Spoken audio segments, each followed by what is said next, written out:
Good morning guys. So sideline naman po tayo ngayon. Yung mga naipon natin na bote, ibebenta ko po to. So let's go. Dahil masungit ka, ngunit hindi naglaon.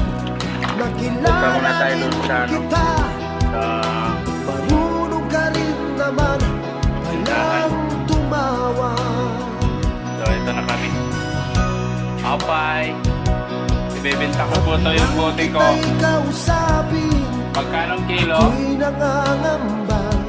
Okay, nagpisyo daw guys mga kasama. Oh, tagdos pala. So, nabingi yung ano, nagbibenta.